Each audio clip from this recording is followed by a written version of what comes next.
I watched the Star Wars Holiday Special, so you don't have to.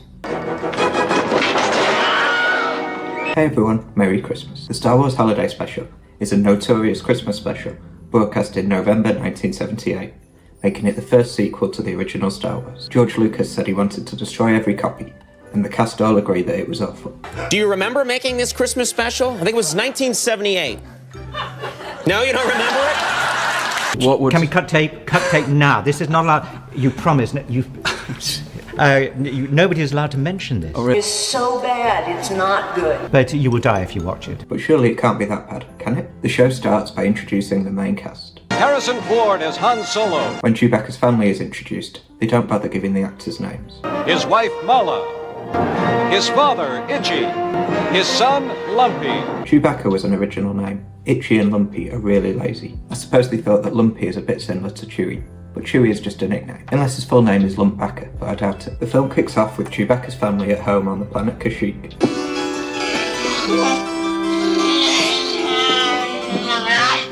I know it's inevitable for a TV special, but the whole thing feels really stagey. You can tell that it's a set rather than a real place, and Lumpy's jumping entrance feels like an actor coming on stage. Since Wookiees don't speak, it's essentially mime.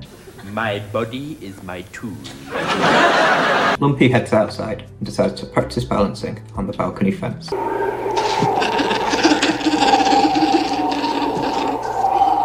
Because it's the 70s, his parents don't care and carry on as normal. When he comes back inside, they watch a hologram circus performance.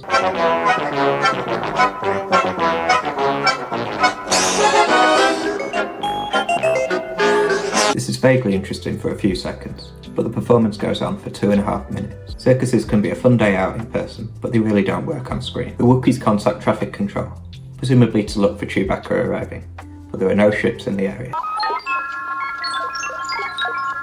The use of English is really jarring. Throughout the Star Wars universe, we only ever see fictional languages on display screens. They then have a video call with Luke, who's working on R2-D2. He and Han left here on schedule. If he's not there now, they're way overdue. There must have been trouble. Luke tries to reassure the family that Chewbacca will be okay. I know him and he hasn't missed a life day yet, right? Well, there you go. He's not going to miss this one either. This is another element that doesn't fit in. They don't use video calls in the Star Wars universe. They only ever use holograms to communicate. It's probably because video calls are cheaper, but holograms are a key part of the Star Wars aesthetic. On a Wookiee trading planet, a human shopkeeper shows an off-duty Imperial Guard his wares. A pocket-sized aquarium. Wonderful, isn't it? Chewbacca's family video call the shop to ask about a carpet they've ordered, and the shopkeeper makes a wonderfully stupid pun. You know, it was made especially for you by a little old woman 4 planets away. She did it all by herself. In fact, you might say she did it by hand. Solo. Chewbacca's wife then watches a TV cooking show, and, well, they're in blackface. Of course, if your family has a hearty appetite, I would suggest then that old popular holiday favorite, the Bantha Rump. The special is infamous for being badly made, but I had no idea that it's also offensive. Just like the circus, this cooking sequence goes on far too long. When it finally finishes, we see Chewbacca and Han Solo under attack in the Falcon. This sequence features some bizarre cuts. Out of the frying pan into the fire, huh, pal? How should I know we'd come out of hyperspace in the middle of an Imperial convoy? At least against these fighters, we got more of a chance. I'm not sure what the actual problem is with this. It just feels off somehow. Back at the family home, they receive an Imperial broadcast. Due to suspected rebel activity on the Kashyyyk planet, the Empire has declared martial law. No ships will be permitted to land. They call the planet Kashyyyk in the holiday special, but in every other piece of Star Wars media, it's called Kashyyyk. There's a knock at the door and the shopkeeper arrives. His comic delivery is brilliant. I brought you that proton pack, you know, for the the thingamabob. The mind evaporator, that's it, the mind evaporator. He dishes out presents to the family, including some sort of hallucinogenic device.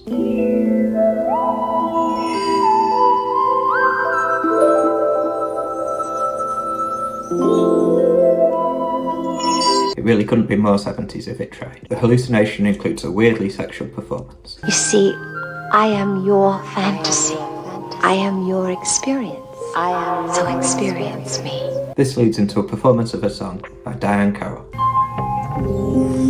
If we could only bend this minute. The visual style of this sequence really reminds me of 70s Top of the Pops, which I absolutely love. The song's really dull though. On another video call, Chewbacca's wife Marla speaks to Leia and C-3PO. Happy Life Day.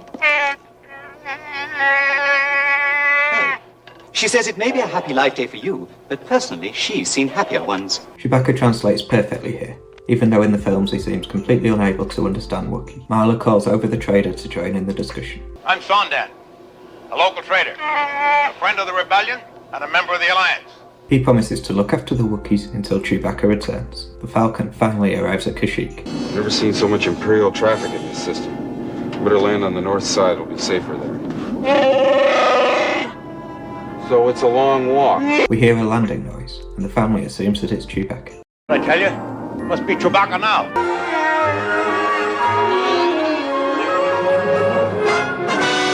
The troops search the house, and the trader shows them a hologram projector that he gave Marla as a gift. It projects a performance by Jefferson Starship.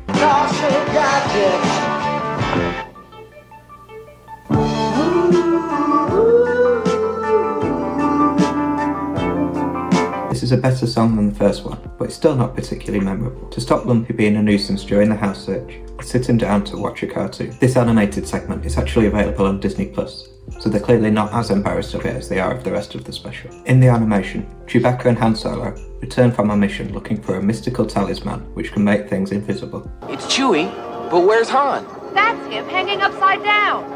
I can't make radio contact. He's on a collision course. The Falcon passes over the rebel base, so Luke, R2-D2 and C-3PO go after it.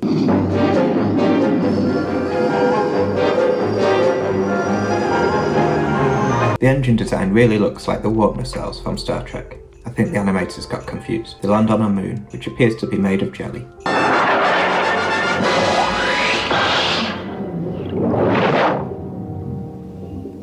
Luke gets out of the ship to look for the Falcon and comes across a dinosaur. Where are you going, sir? To see if I can locate the Falcon by visual sighting. Maybe it's close by. The creature attacks Luke, but they're saved when it's attacked by Boba Fett in his first appearance in Star Wars.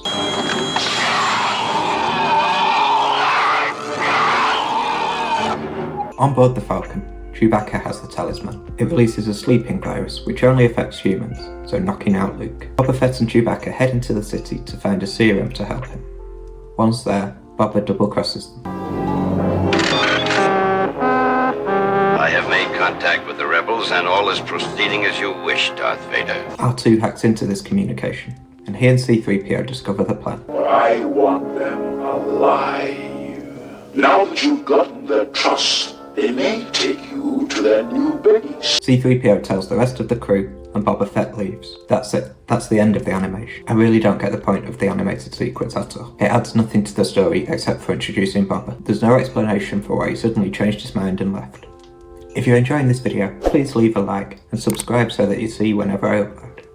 The troops gathered to watch an Imperial broadcast with a harsh description of Tatooine. Time now for Life on Tatooine, brought to viewers everywhere in the hope that our own lives may be uplifted by the comparison and enriched with the gratitude of relief. Thank God it's them instead of you. The film shows Mos Eisley Cantina, with the legendary B. Arthur behind the bar. Well, I am certainly not going to get rich with customers like you. I thought I taught you to drink faster than that. A customer comes in who seems to be an ex of hers. Even by 70s standards, he's a real creep.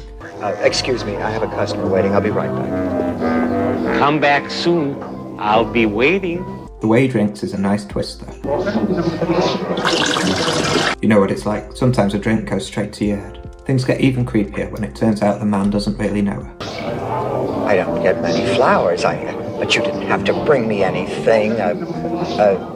Krellman. The Krellman are the pointless bees with the fingers on their head in B-Movie. I don't know if the holiday special is where the name came from, but it's an interesting connection. Coleman says that last time he was in the bar, she said, "See you soon, I'll be waiting." And he took that to mean that she was interested. Sounds like a Redditor. She politely rejects him, but he keeps going. Tanto, I really have no time for anything else. You'll change your mind. I just know you will. He then finally sees her say it to someone else. Because I know... Come back soon, I'll be waiting.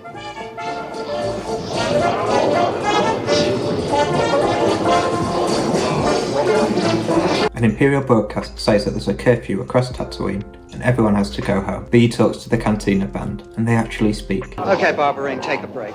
I don't know how long. Maybe forever. Closing me down again. As far as I know, this is the only time that they've spoken, so this is the only depiction of their language. B tries to get everyone in the bar to leave, but they all refuse. All right.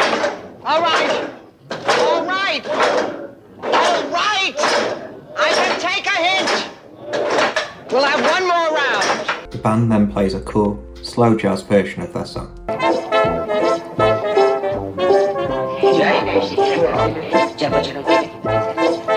And this leads to B singing. Just one more round, friend. Then homeward bound, friend. Towards the end, the song morphs from jazz into European folk music.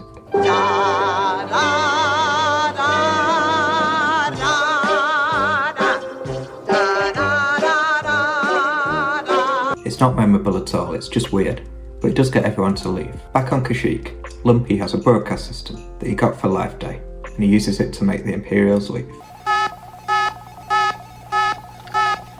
Return to base. Return to base. Return to base.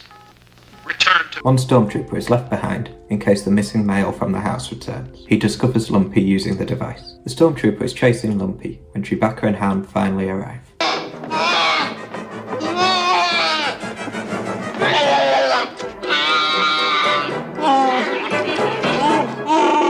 Han goes in to disarm the stormtrooper. Ridiculous use of the Wilhelm scream. The shopkeeper comes over, and there's an Imperial alert about the missing stormtrooper. This is a general alert. Calling Officer B4711. Officer B4711. We are unable to reach you on your comm link. There's no way the Empire would embarrass itself by announcing that it couldn't get in contact with someone. The trader gets in touch and provides a cover story. Trooper B4711 was here with 3 other men. They left and he remained. As soon as they had gone, he packed a lot of food from this house and he robbed me blind. Then he took off for the hills. He then says goodbye to the family. Have a wonderful celebration.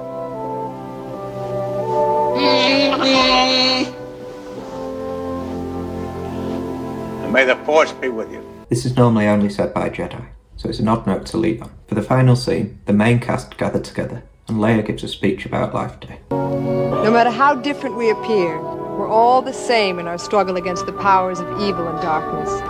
I hope that this day will always be a day of joy in which She then sings a final song. we celebrate a day of peace. The special ends with a montage of clips from A New Hope.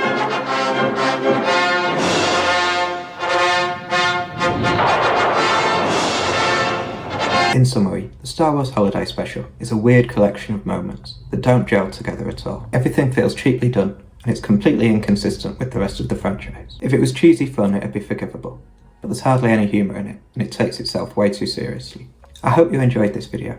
If you did, please like, subscribe, and share with your friends. If there's anything you'd like me to make a video on, then let me know in the comments. Thanks for watching, have a great Christmas. I'll see you next time.